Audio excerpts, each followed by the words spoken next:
PowerPoint presentation will help you understand what to do with the sources and the information from those sources in your own essays, how to integrate it into your own writing. So to use other people's ideas in our own writing, we do one of three things generally. We summarize, we paraphrase, or we quote. It's really, really important that you understand that every single one of those needs an in-text citation to give credit to the original source. So we give credit to the original words and ideas from our sources. And that's for many different reasons. One reason, of course, is that we're giving credit to someone for coming up with the idea, or for doing the research, or for putting something together in a particular way. We want to give credit to them for doing that. Number two, we kind of want to cover our bases. So as students, you don't necessarily have the ability to do the research or to have that kind of scope. You're relying on other people. So you want to make sure that you're kind of covering your own bases to say, well, if they're wrong, it's not my fault. I found it from this good place.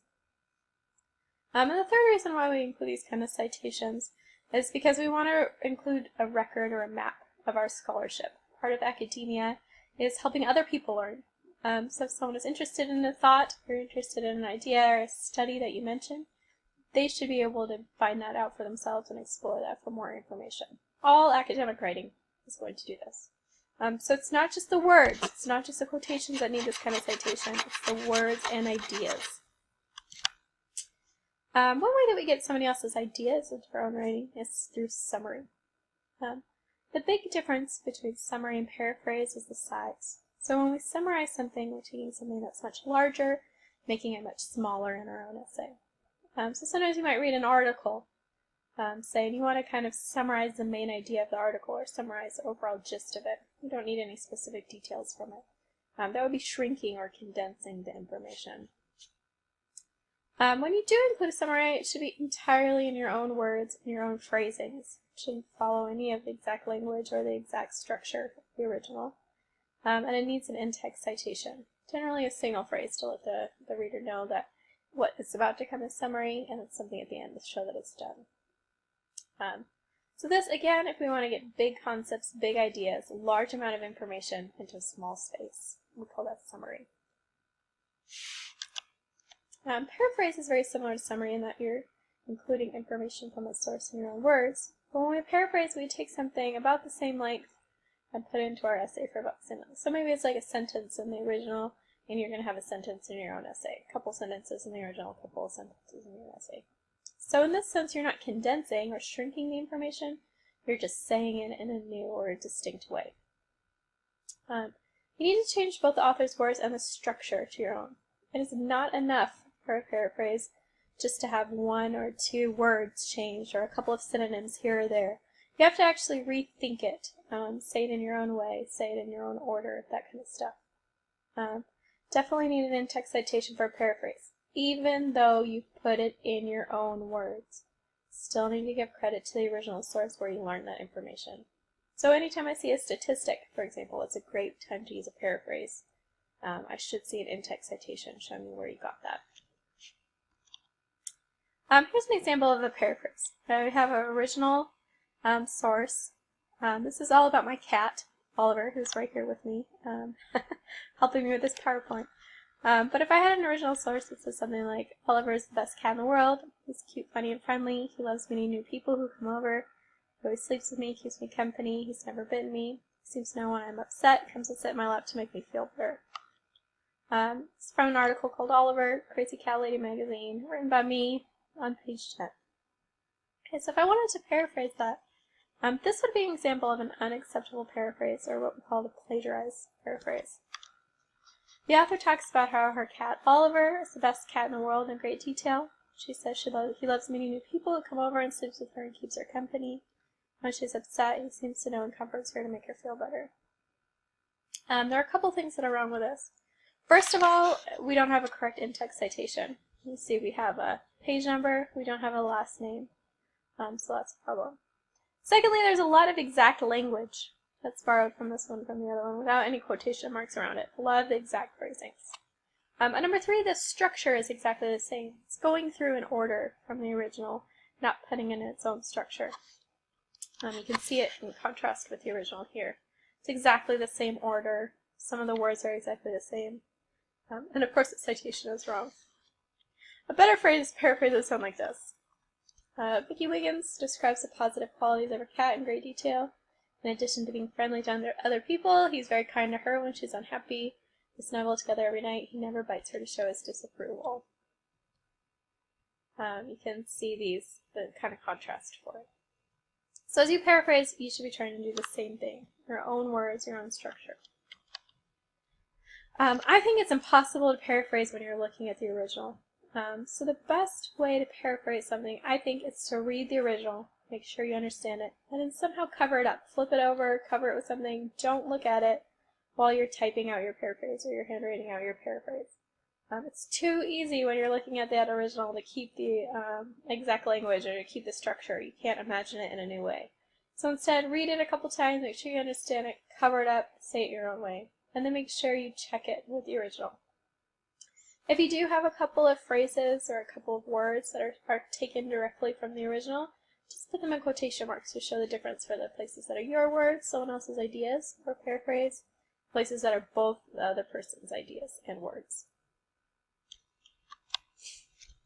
The third way that we use outside information in our own essays is quotation. And this is when we use a writer's exact words in our essays. We always have to put them in quotation marks. Anytime you're missing quotation marks around exact language, that's saying that those words are yours. And if you've done that for someone else's, then it's an example of plagiarism. Always need to have an in-text citation, of course, for a quotation. I say that because I think what happens sometimes is that students will copy and paste something from the internet into their essay, and they'll think, I'll remember to go back later and add my citation and add my quotation marks, and they don't. And that would get you a 0 on your essay. So make sure you get in the habit, anytime you copy and paste something, immediately put quotation marks around it, immediately add the in-text citation. As you're integrating a quote into your essay, think about a quote having 3 parts. You have to introduce the quote, you have to quote and cite, you have to explain why that quote connects to the point you're trying to make. They don't have to be in that order. In fact, a lot of times we explain while we're introducing, but they have to have all 3 parts. When we're introducing a quote, we want to make sure we're making a bridge between our own words and the quotation. That can be 1 word, it could be 5 words, it could be a whole sentence. But generally we don't want to start a sentence with a quotation. We always want to start with our own words. So make sure that you do that kind of bridge. It can be as simple as something like he says or she says, or it could be something like one example is, or in one case, comma. A lot of different ways we can introduce a quote. As we're explaining, we got to think about trying to show the reader why we picked that quote to prove the point we think it's proving. We all come at things with different experiences, with different backgrounds, with different opinions about things, so we don't read things the same way. We focus on different aspects of a reading. So you need to make sure that you're telling someone what part of the quote is important and how you're thinking it's fitting. It's crucial. So I want to kind of give you an example of why that explanation is so crucial. I have the same selection of text about my cat here. I wanted to quote that. Maybe in an essay I'm trying to prove the point that cats are smarter than dogs. And I want to use that very well written Vicky Wiggins quote. So I could say something like, as Vicky Wiggins explains, her cat, quote, seems to know when she's upset, comes to sit in her lap to make her feel better, end quote.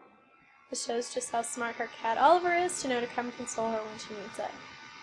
Okay, so we see we've got both a citation and an introduction.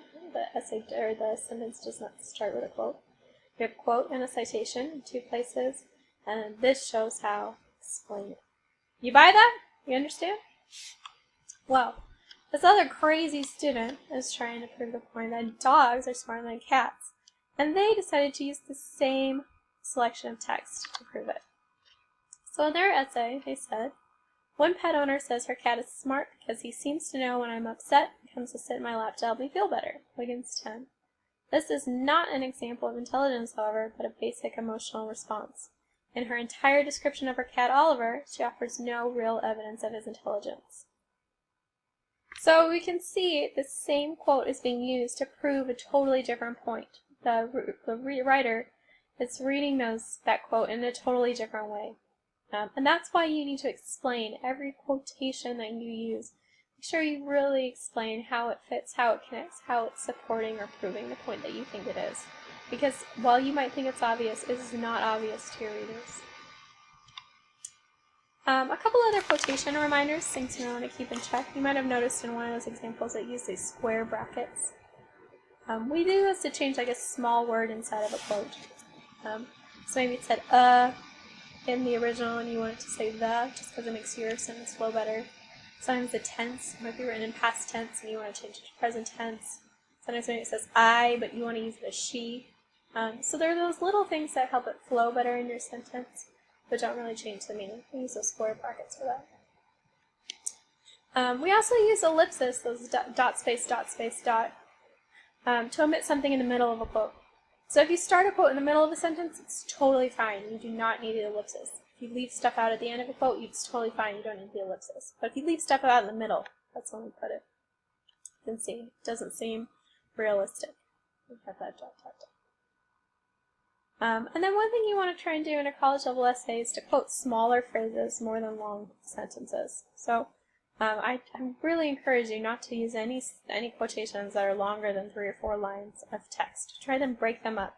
Try to integrate them, a piece or just a phrase from it with your own words to help it make sense. So much more sophisticated use of quotation, and it allows your voice to stay really strong. So in conclusion, there's 3 main ways that we use other people's ideas and words and research and information into our own essays. All 3 of them need an in-text citation. So make sure you review that other PowerPoint and the other references available for you so that you understand how to do that correctly. Alright, happy writing!